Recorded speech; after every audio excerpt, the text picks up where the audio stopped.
Hello, everyone. Welcome to another episode of Spiritual Readiness and the Time of the Shift.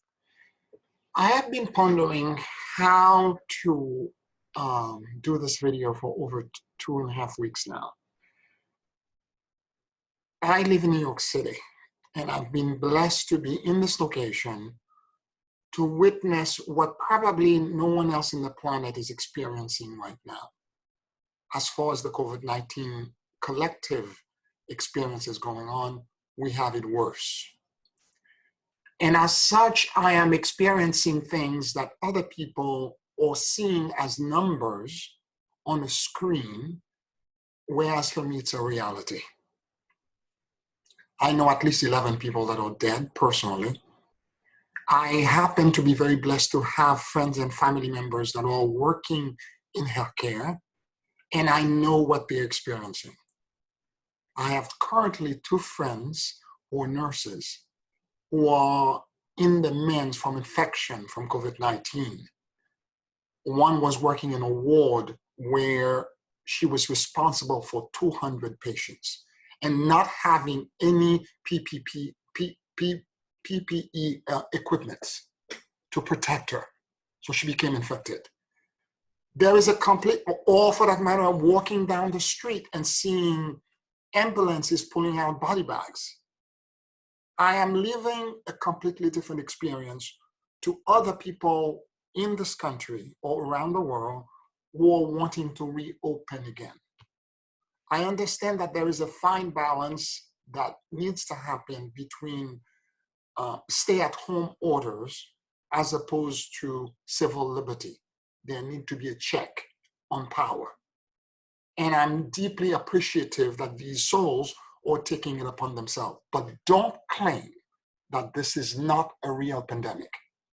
I have seen way too many videos that are being distributed out there and being viral that are spreading untruth. They are comparing, for example, this experience to influenza, and they are manipulating numbers. I am not a mathematician or statistician, but I can tell you I have common sense. I remember one video that I watched very specifically where a doctor, people who have credentials, okay, are claiming all kinds of things and comparing the death rate in New York and factoring it to the 19 million people that exist in the entire state as a way for him to reduce the death rate by saying it's 0.01%, which is not the way you do it. You compare the death rate to the number of people that are infected. And when you factor it, the rate is between 7 to 6%, 7 to 6.5%, which is the rate that it is currently now and also in the entire planet collectively. I have a problem with these people because they have an agenda and they are not being honest. Further, this pandemic, this 6.5 or 7% death rate is nothing more than what actually is happening right now with half of the population of the planet in a stay-at-home order. What would happen if it was allowed, as many people want to have herd immunity, allow it to spread out completely? What would happen? I don't know. I'm not a scientist, but I can tell you I have common sense. And I am asking you to be very careful when you're spreading these videos because it's a slap in the face to all of these healthcare workers and essential workers that are dying out there. To all of my friends who are deceased or dead, my 11 personal friends that I know, it's a slap in their face for you to be posting these things. You need to be very careful and check yourself out. Now, I understand what's going on. I'm not blaming people completely. This experience is a mass extinction event. And Darwin, in his theory of evolution, talks about the fact that the only way for a species to evolve and grow and mutate is for them to experience a mass extinction event. And this is what's happening to us right now. I just did WESOC 2 days ago. I celebrated it, and there was a lot of channeling and meditation and healing that came through, and a lot of information. And I will share some of them with you. And I can tell you that even if a vaccine were to be found by next year, and we were able to completely contain this, to so-called go back to normal, nothing will ever be the same again. What I'm trying to say that even, and this was part of the channeling, even if this pandemic and virus is contained, there will be other viruses, because humanity has to grow. And this mass extinction event is going to cause us to wake up and realize how vulnerable we are. Because right now, it's generating in all of us a fight or flight response. I have friends of mine that are fleeing out of New York. Yesterday, there was down the hall in my apartment building, there was a neighbor that was moving out. People are fleeing because it's so scary here, okay? Whereas for me, I am allowing the experience, instead of fight or flight response, which is the reptilian brain, the higher brain, the cerebellum, is full with other emotion and higher brain response and function. And I'm allowing these to come forward. I am trying to emancipate and grow past the fight and flight, because the fight and flight is what got us here. This is why we have an economical system that is based on debt and based on capitalism and consumerism. And it's not working. This is why we're so vulnerable. In 3 months, financially, everywhere, the GDP just collapsed. The stock market is collapsing. It's because the entire system needs to be broken down. But if you had a vote in this, I would say break the system down and make it more equitable for all of us and more resilient.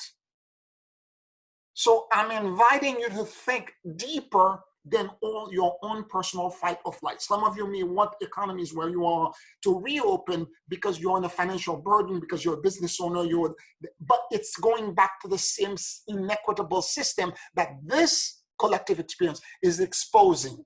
What needs to be changed is the entire system, not going back to the same system again.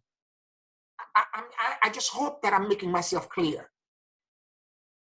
And as far as I'm concerned, what I'm doing on a daily basis now that I'm sheltered in, I'm thinking of all the things that I used to do that I cannot do right now, and how all of this is related to an opportunity for me to realize what was important in what I did in the past and what was unimportant.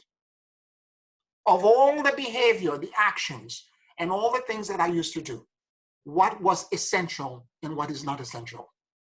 And to what degree, when so-called normal returns, do I need to go back to what I was in? And how do I emancipate myself into a greater, better, and stronger expression of myself? By all means, pursue your civil right and your liberty, because there are some bad actors out there that are trying to use this as an opportunity to go back to normal so that they can make a lot more money and hoard. I understand that. But do not trivialize the sacrifice that friends and family members and all of the people that are dying around the planet are doing by telling everyone it's a fake pandemic. It's untrue. Now, granted that the virus may have been allegedly fabricated or manufactured.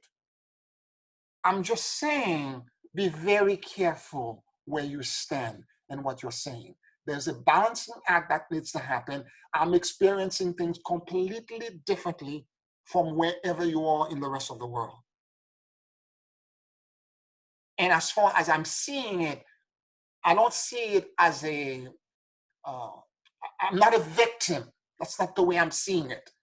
I'm seeing it as an opportunity, not only for me to evolve and grow and tap into regions of my higher consciousness and higher brain that are not accessible now, but I'm seeing it also collectively for all of humanity to rise into a higher level of consciousness. As a healer and a conscious being and a spiritual teacher, we've been all praying for this. This is the road to the new earth.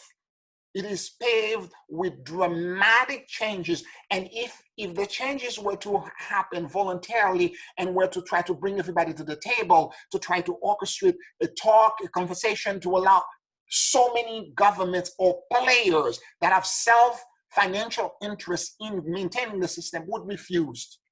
It would have to take an act of God, an event that's outside of us, to bring us to the table to have a completely different conversation. And I think this is what's beginning to happen now. The first domino is down, and it's going to knock a whole bunch of stuff, consequently change a whole bunch of behavior. My conclusion, nothing will ever be the same again. I hope this piqued your interest. Please like this video, subscribe to the channel, and I'll talk to you very soon. Thank you for listening.